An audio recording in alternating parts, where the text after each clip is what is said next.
Зеленский готов сесть за стол переговоров с Путиным. Какое условие Киева? До чего договорятся в Лондоне? Путин готов заморозить войну по нынешней линии фронта. Что известно о новых предложениях Кремля? Детали резонансного материала. Чрезвычайная ситуация и эвакуация. Взрывы на арсенале главного ракетно-артиллерийского управления России во Владимирской области.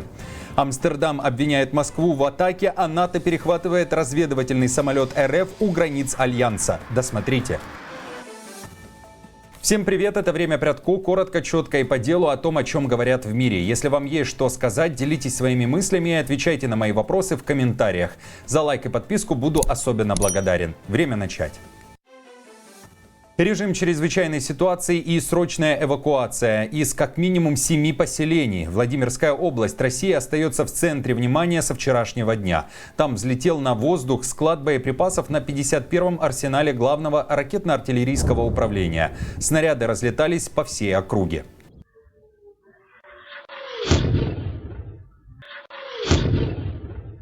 Российская сторона не обвиняла в пожаре Украину. В Минобороны РФ утверждают, что произошло возгорание на территории воинской части. По предварительной информации пострадавших нет. Причина возгорания – нарушение требований безопасности при проведении работ со взрывчатыми материалами. По поручению министра обороны РФ для установления всех обстоятельств происшествия создана комиссия под руководством заместителя министра обороны РФ генерал-полковника Булыги. Напомню, что ранее по подобным арсеналам главного ракетно-артиллерийского управления удары наносила Украина. Арсенал во Владимирской области появлялся в новостных сводках в июне 2022 года. Тогда там во время разгрузочно-погрузочных работ произошла самопроизвольная детонация боеприпаса. Это была цитата из сообщения пресс-службы Западного военного округа. США оказывают невероятное давление на Зеленского. В Лондоне будут выдвинуты ключевые условия завершения войны. В частности, признание того, что Крым – это Россия, а не Украина. Кроме того, американцы хотят заморозки войны по нынешней линии фронта. Путин в обмен закончит боевые действия. О том, что такой план существует, в одной из последних публикаций пишет Вашингтон-Пост.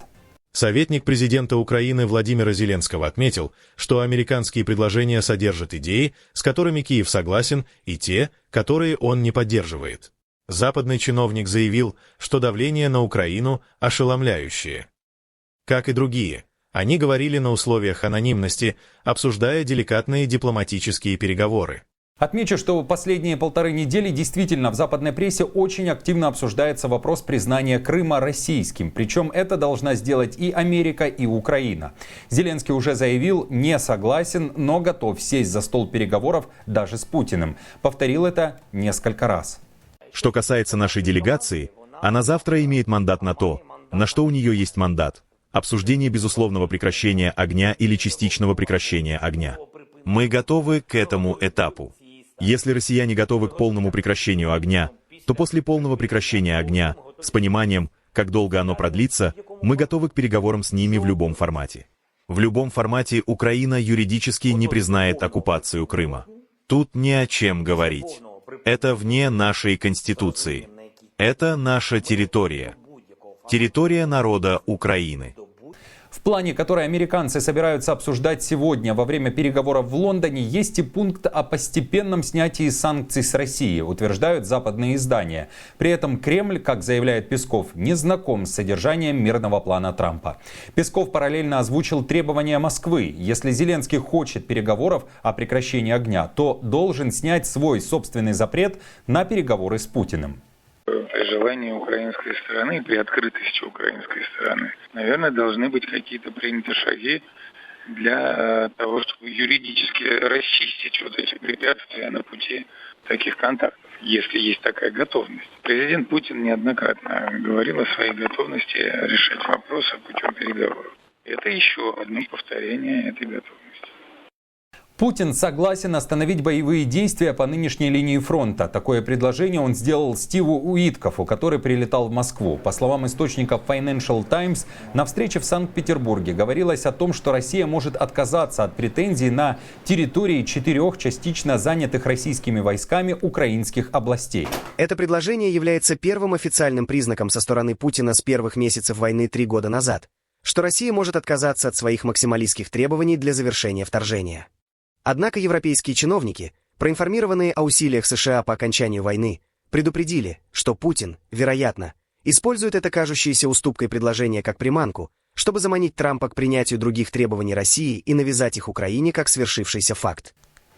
На этой неделе Уитков вновь прилетит в Россию, вероятно, сразу после сегодняшних переговоров в Лондоне, чтобы передать Путину детали того, о чем говорили и к чему пришли. Помимо этого, на этой неделе на похоронах Папы Римского могут пересечься Зеленский и Трамп. И если это произойдет, то это будет первая встреча после грандиозного скандала в Белом доме.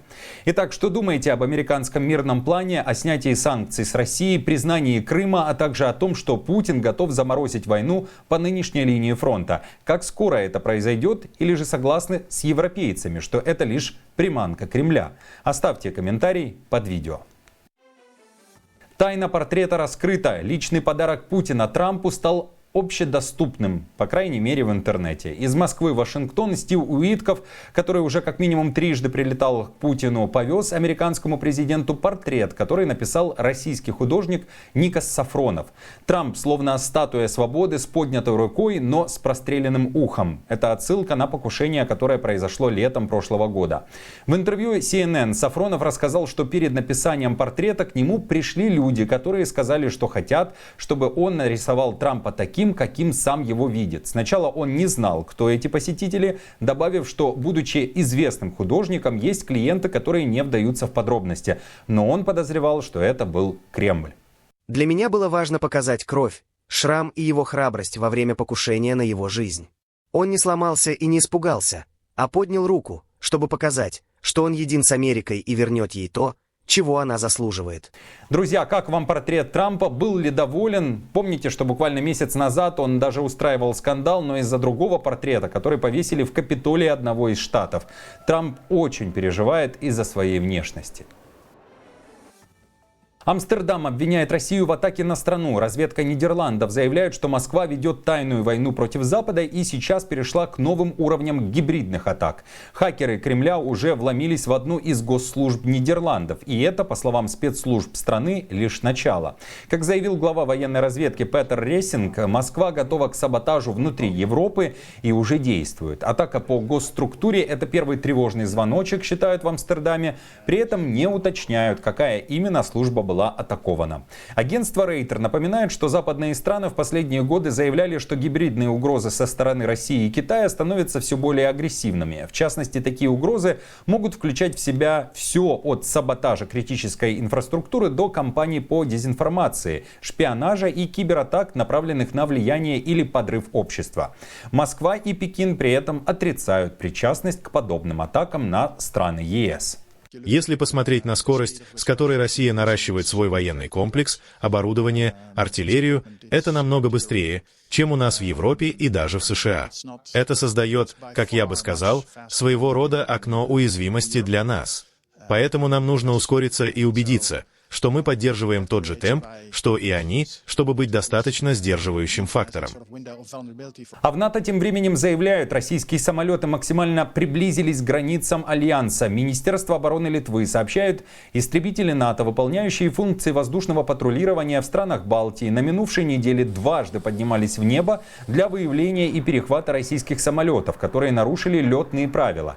14 апреля истребители НАТО перехватили российский разведсамолет Ил-20, летевший в Калининград в международном воздушном пространстве. Самолет имел включенный транспондер и радиосвязь, но не предоставил летного плана. А уже 18 апреля НАТО подняло истребители для идентификации двух российских Су-24, также направлявшихся в Калининград, без транспондера и летного плана, но с поддержанием радиосвязи.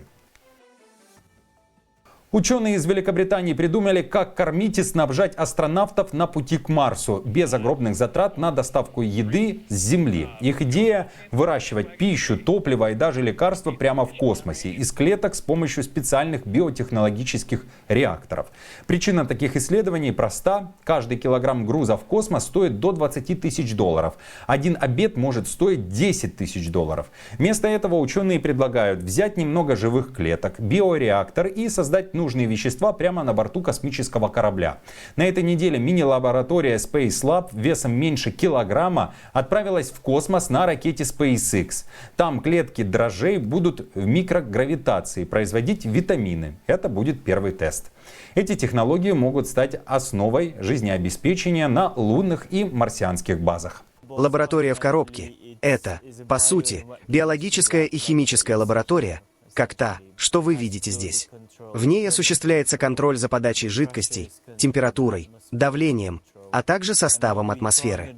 То, что мы пытаемся сделать, это уменьшить размеры таких лабораторий и автоматизировать их, поскольку ключевая экономика космоса измеряется в массе на килограмм.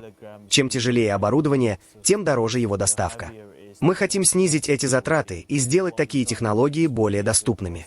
Друзья, всем хорошего дня, будьте здоровы, спасибо вам за комментарии. Напомню, что новости за неделю собраны в плейлист, переходите и смотрите. Если хотите, чтобы это видео увидело больше людей, поставьте лайк. А если у вас есть возможность поддержать канал, в описании есть информация о том, как это сделать. До встречи!